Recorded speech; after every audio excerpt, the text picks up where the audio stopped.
பல்லவன் வந்து இப்படி அந்த பொண்ணை லாட்ஜுக்கு கூட்டிகிட்டு போனது எவ்வளோ பெரிய தப்பான விஷயம் அப்படின்னா அவனுக்கு போலீஸ் ஸ்டேஷனில் உட்காந்துருக்கும் போது தான் மண்டைக்கே உரைக்குது. என்ன பண்ணுறது, போலீஸ் அரெஸ்ட் பண்ணிட்டு வந்துட்டாங்களே.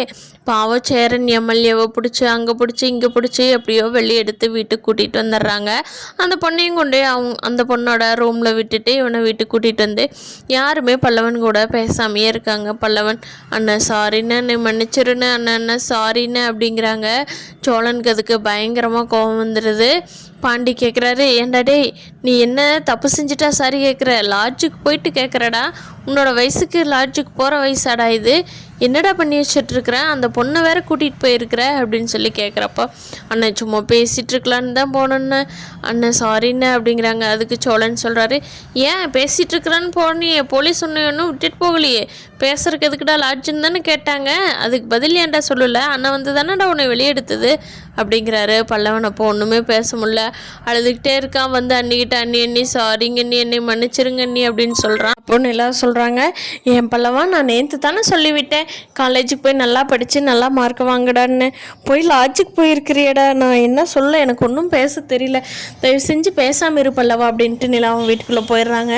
சாயந்தரம் ஆயிடுது. போய் பல்லவன் அழுதுகிட்டே ரூமில் அப்படியே தூங்கிடுறான். வந்து நடேசன் கேட்குறாரு, என்னம்மா ஆஃபீஸ்க்கு போகிறதே இல்லை, வேலையை விட்டுட்டு வேறு பக்கம் வேலை கிடைக்கலையா அப்படிங்கிறாங்க.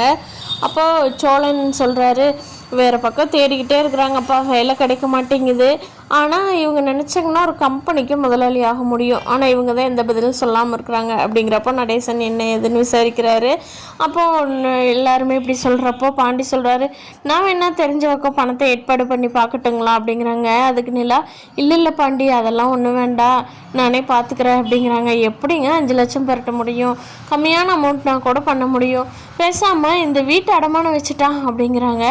சோழன், டே நல்ல ஐடியா பாண்டி, சூப்பர்ரா அப்படிங்கிறாங்க. அப்போ கரெக்டாக நம்ம வானதி என்ட்ராகிறாங்க. வானதி தான் இப்போ பாண்டி கூட பேச ஆரம்பித்ததுனால, என்னமோ வீட்டை பற்றி பேசிகிட்டு இருந்தீங்க பாண்டி அப்படிங்கிறாங்க. ஒன்றும் இல்லை, அன்றைக்கி வந்து பணம் தேவைப்படுது, அதுக்காக இந்த வீட்டை அடமானம் வச்சு அமௌண்ட் கொடுக்கலான்ட்டு இருக்கிறோம் அப்படின்னு சொல்லி பாண்டி கேட்குறாரு. அதுக்கு வானதி, என்ன யாருக்கிட்ட வைக்கிறீங்க, வீட்டில் 4 பசங்களுக்கு உரிமை இருக்குல்ல, அப்புறம் எப்படி அவங்களுக்கு மட்டும், அதுவும் மருமகளே இல்லாமல் சும்மா நடிச்சிட்ருக்காங்க, அவங்களுக்கு எப்படி இந்த வீட்டை அடமானம் வச்சு கொடுக்க முடியும் அப்படின்னு வானதி கேட்குறாங்க. நிலாவுக்கு தூக்கி வாரி போட்டுறது, நிலாவுக்கு என்ன அந்த குடும்பத்துக்கே தூக்கி வாரி போட்டுருது. இப்போ பாண்டி வானதி சமாதானப்படுத்துகிறாரா, என்ன நடக்க போகுதுங்கிறத நாளைக்கு எபிசோடில் பார்க்கலாம் ஃப்ரெண்ட்ஸ். இந்த வீடியோ பிடிச்சிருந்தா லைக் பண்ணிக்கோங்க, நம்ம சேனல் இன்னும் சப்ஸ்கிரைப் பண்ணாதவங்க சப்ஸ்கிரைப் பண்ணிக்கோங்க. தேங்க்யூ.